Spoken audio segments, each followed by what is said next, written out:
임마누엘 찬양대 귀한 찬양 감사합니다.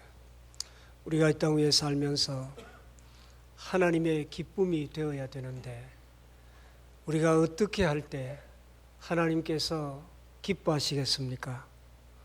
오늘 본문이 그것을 우리에게 가르쳐주고 있는데 우리가 하나님의 말씀에 순종을 잘할 때 하나님은 기뻐하십니다. 오늘 본문 22절 말씀 보면 사무엘이 이르되 여호와께서 번제와 다른 제사를 그의 목소리를 청종하는 것을 좋아하심같이 좋아하시겠나이까. 순종이 제사보다 낫고 듣는 것이 순양의 기름보다 나으니. 오늘 본문의 배경을 보면 사울은 이때 왕이었습니다. 사무엘은 하나님의 말씀을 듣고 사울에게 가서 이렇게 전하였습니다.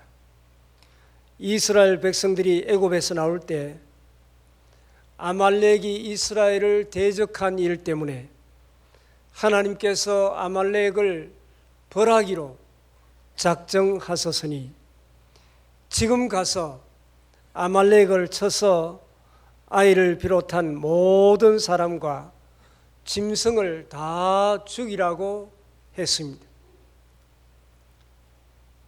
전쟁에서 승리한 후에 사울은 아말렉 왕 아각을 살려두고 가치없고 하찮은 것은 다 죽였지만 기름지고 좋은 짐승과 어린 양은 살려서 끌고 왔습니다.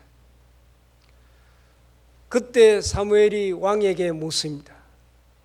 본문 바로 앞부분 18절 19절 말씀 보면 또 여호와께서 왕을 길로 보내시며 이르시기를 가서 죄인 아말렉 사람을 진멸하되 다 없어지기까지 치라 하셨거늘 어찌하여 왕이 여호와의 목소리를 청종하지 아니하고 탈취하기에만 급하여 여호와께서 악하게 여기시는 일을 행하였나이까. 그렇게 책망을 합니다.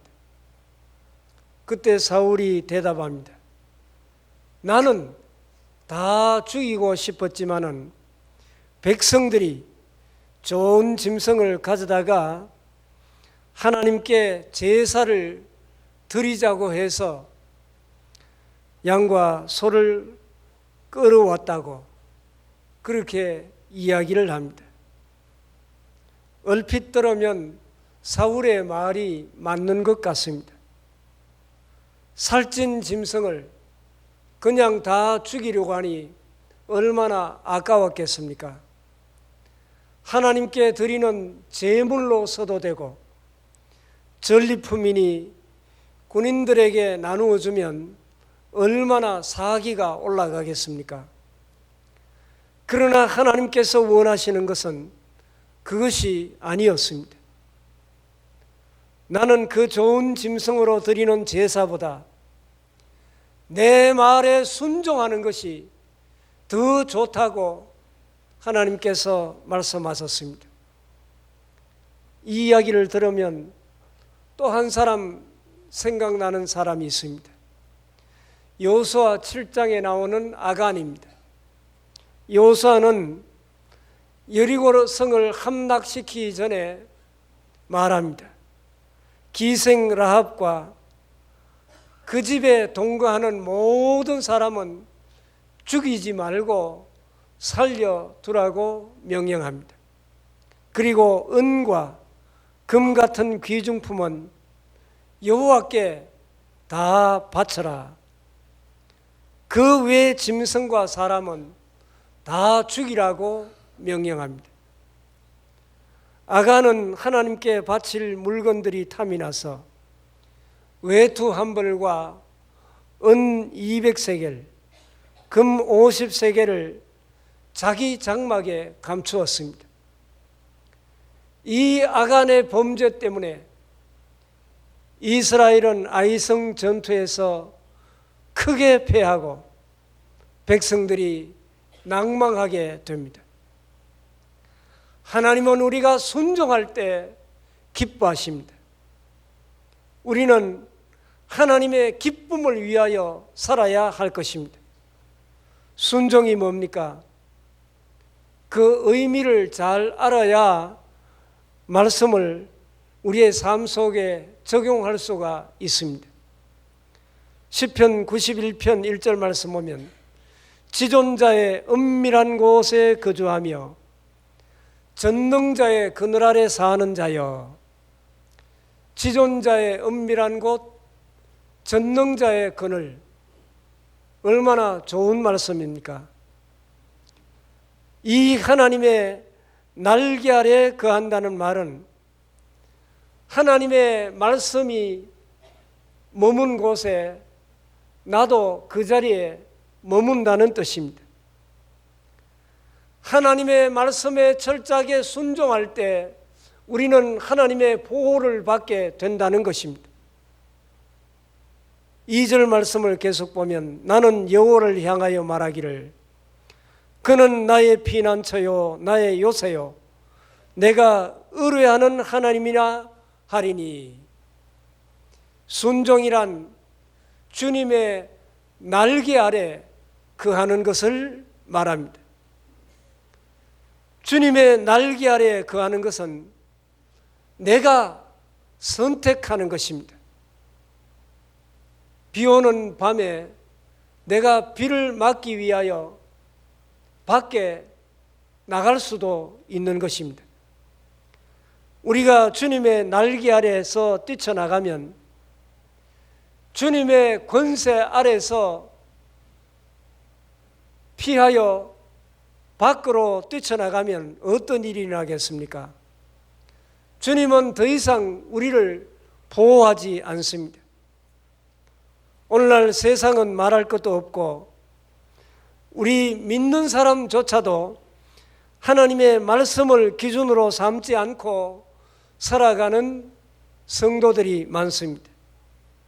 우리가 하나님의 날개의 품을 떠나 있으면 하나님께서 우리를 보호해 주시지 않습니다. 도둑질하면서 하나님 제발 들키지 않게 주시옵소서 이렇게 기도한다면 하나님께서 우리의 기도를 들어주시겠습니까? 하나님께서 이 기도는 책임져 주시지 않습니다. 왜냐하면 주의 날개 아래 보호하심을 받기를 거절하고 떠났기 때문입니다. 오늘 성경에서 말하는 순종은 주님의 말씀과 일치되는 삶을 살 것을 말씀하고 있습니다.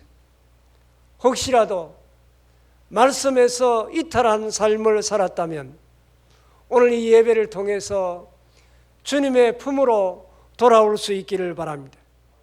순종은 주님의 날개 아래 들어가는 것을 말합니다. 이것을 다른 말로 하면 하나님의 말씀의 권위를 인정하고 그 말씀 아래 머문다는 뜻입니다. 우리가 이 땅에 살면서 말씀을 기준으로 삼는 것이 중요합니다. 어떤 기준이 있어야 그 기준을 따라 살아가게 되는 것입니다. 여러분, 말씀의 기준을 회복하는 이 예배가 될 수 있기를 바랍니다. 아담과 하와가 처음 창조되었을 때 그들은 온전한 하나님의 날개 그늘 아래 하나님의 보호하심 가운데 살았습니다. 너무나도 행복한 삶을 살았습니다. 그런데 이들이 하나님께서 금하신 선악과를 따먹었습니다. 그리고 난 이후에 이들이 한 행동이 무엇입니까? 하나님의 낯이 두려워서 숨게 됩니다. 그리고 무화과나무 잎을 엮어 수치를 가리는 이런 행동을 하게 됩니다. 창세기 3장 7절에 보면 이에 그들의 눈이 밝아져 자기들이 벗은 줄을 알고 무화과나무 잎을 엮어 치마로 삼았더라. 하나님의 보호의 날개에서 떠나버리니까 이제는 내가 나를 지키고 내가 나를 가려야 했습니다. 순종은 하나님의 보호 아래 머물러 있는 것을 말합니다. 여기서 떠나게 되면 자기가 자기를 가려야 할 뿐만 아니라 분명히 하나님의 심판이 기다리고 있습니다. 이것을 현대 기독교인들이 간과하고 있습니다. 그래서 불순종을 밥 먹듯이 하고 있지 않습니까? 그러면서 우리는 좋은 그리스도인이라고 우겨대고 있습니다. 우리가 이런 일에 너무나도 익숙해져 있습니다.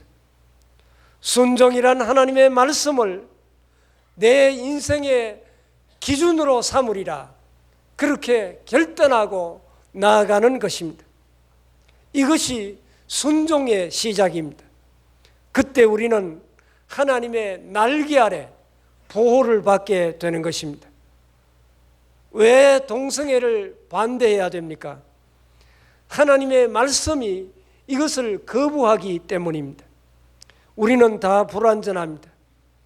그렇기 때문에 하나님의 기준대로 살라고 말하는 것이 부담스러울 때가 없지 않아 있습니다. 그러나 내가 그렇게 완벽하게 살아가지 못한다고 할지라도 말씀대로 살아야 한다는 간절한 소원이 있기 때문에 그렇게 살면 안 된다고 외쳐야 됩니다. 살 길은 하나입니다. 우리를 지켜주시는 하나님의 품으로 들어와야 되는 것입니다. 여러분, 하나님의 말씀이 우리 인생의 해답입니다. 진리가 사람을 살리는 것입니다. 그래서 우리가 하나님의 말씀에 철저하게 순종하는 삶을 살아갈 때 하나님께서 가장 기뻐하십니다. 여러분은 어떤 날개 아래 거하십니까? 주의 날개 그늘 아래 보호함을 받고 살아가고 있습니까? 아니면 돈이나 명예나 권세의 날개 아래 보호를 받고 살아가고 있습니까? 세상 것을 의지하면 한순간에 다 날아가 버리고 맙니다. 주의 날개 아래로 돌아오십시오. 하나님의 말씀에 놀라운 권세 앞에 무릎을 꿇는 우리 모두가 될 수 있기를 바랍니다. 순종은 주님의 날개 아래 거하는 삶입니다. 열왕기상 17장에 보면 엘리야가 하나님의 말씀을 받습니다. 저 그릿 시인의 가로 가서 거기 머물라는 것입니다. 엘리야 선지자는 하나님의 말씀에 순종하여 아무도 없는 그곳으로 갑니다. 세상적으로 말하면 고독하고 쓸쓸하고 외로운 자리였습니다. 그런데 영적으로 보면 그릿 시내가가 주님의 날개 아래입니다. 지존자의 은밀한 곳에 거하는 삶입니다. 왜냐하면 하나님의 말씀에 순종하여 거기에 가 있기 때문입니다. 내가 볼 때는 그 자리가 초라한 자리이지만은 주님께서 말씀하신 그 자리에 가서 머물 때 우리는 주님의 날개 아래 보호함을 받게 되는 것입니다. 많은 사람들이 흔들립니다. 말씀을 버리고 명예를 따라가고 쾌락을 따라가고 유익과 내 모든 성공을 쫓아갑니다. 그러나 순종은 주님의 말씀의 권세와 권위를 인정하는 것입니다. 그 권위를 인정해야 내가 온전한 순종을 할 수 있습니다. 이 순종을 좀 더 이해하기 위해서는 죄에 대한 이야기가 필요합니다. 미국 사람들에게 구체적인 죄를 적어보라고 했습니다. 첫 번째가 중독입니다. 알코올 중독,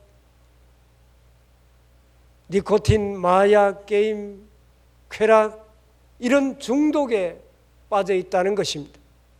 그리고 도덕, 사기,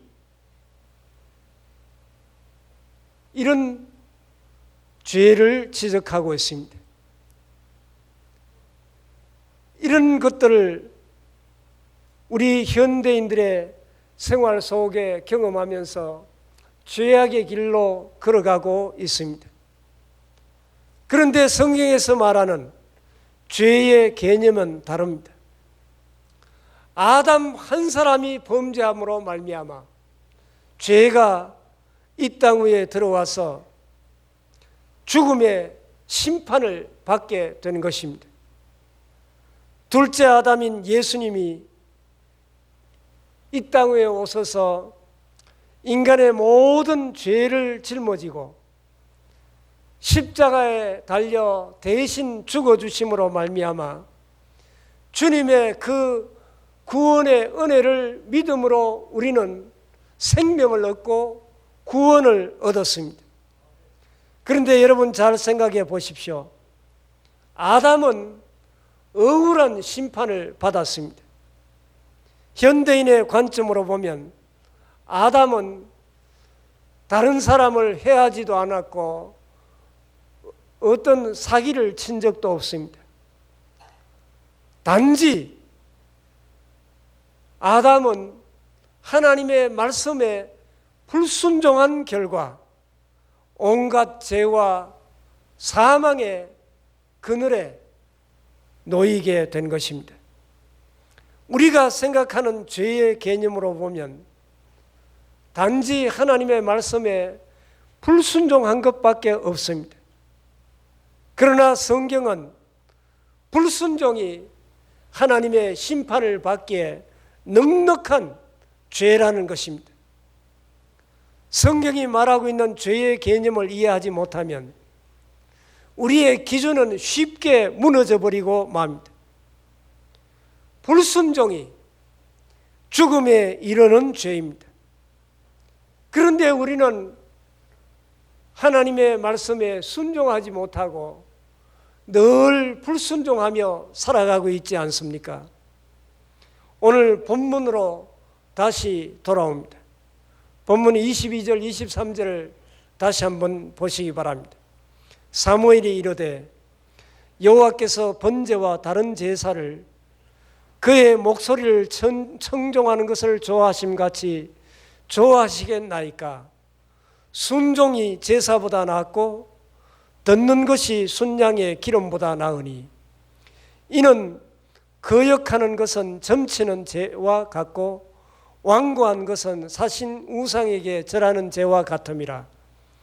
왕이 여호와의 말씀을 버렸으므로 여호와께서도 왕을 버려 왕이 되지 못하게 하셨나이다. 우리가 주의 말씀을 떠난다는 것은 주의 날개 밖으로 나가는 것이기 때문에 하나님은 더 이상 우리를 보호해 주시지 않는 것입니다. 하나님이 원하시는 순종은 시작부터 끝까지입니다. 동기부터 방법까지 하나님이 원하시는 대로 순종하기를 원하십니다. 사랑하는 교회 여러분, 온전한 순종을 하고 싶은 이런 소원과 열망이 우리 가운데 가득하기를 바랍니다.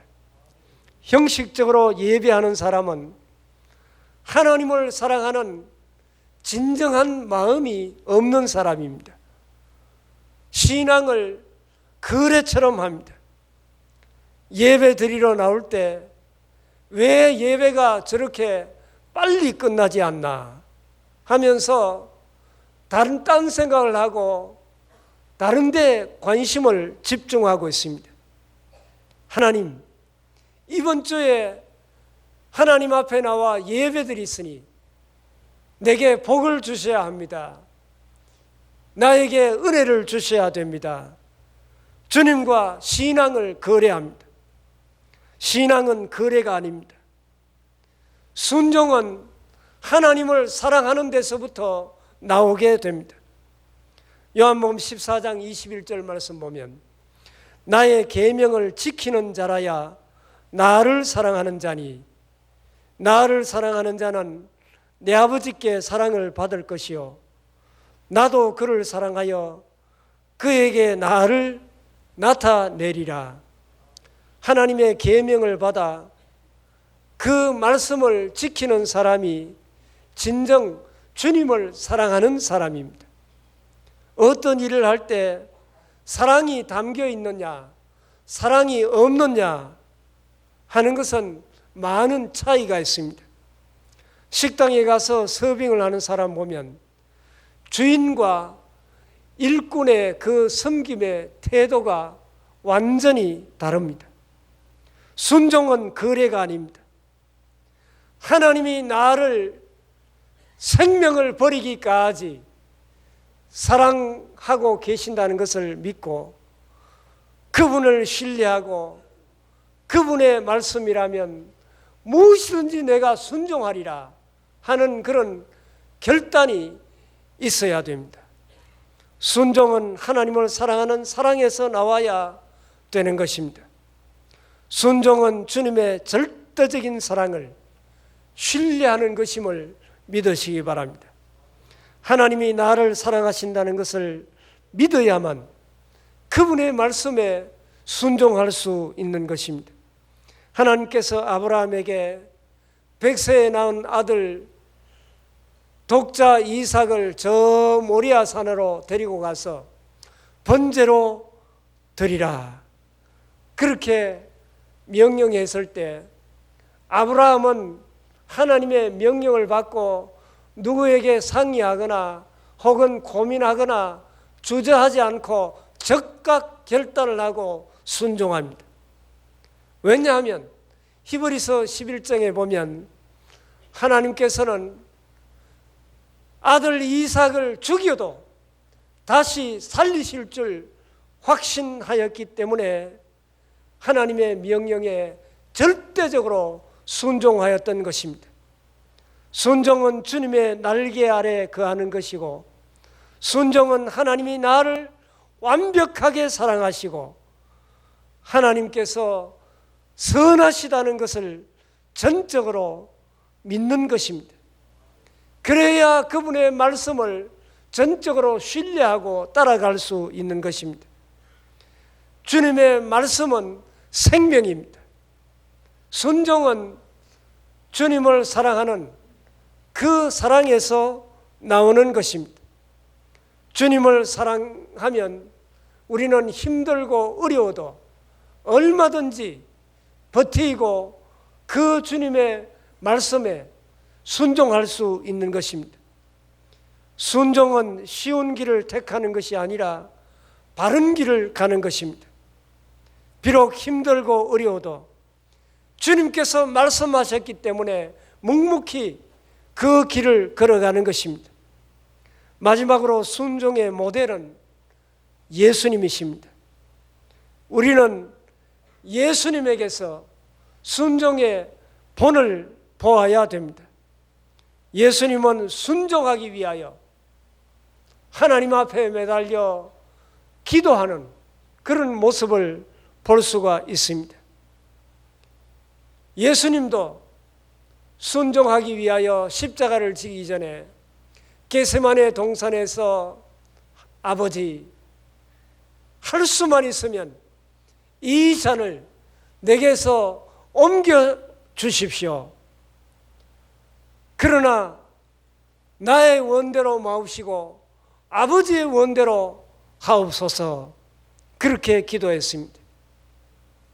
내 뜻이 뭡니까? 십자가의 그 고난의 길을 걸어가지 않는 것입니다. 이 고난의 잔을 할 수만 있으면 피하고 싶었던 것입니다. 그러나 주님은 하나님 앞에 기도하고 끝까지 그 길을 걸어갔던 것입니다. 예수님을 통하여 배울 수 있는 순종의 정의가 있습니다.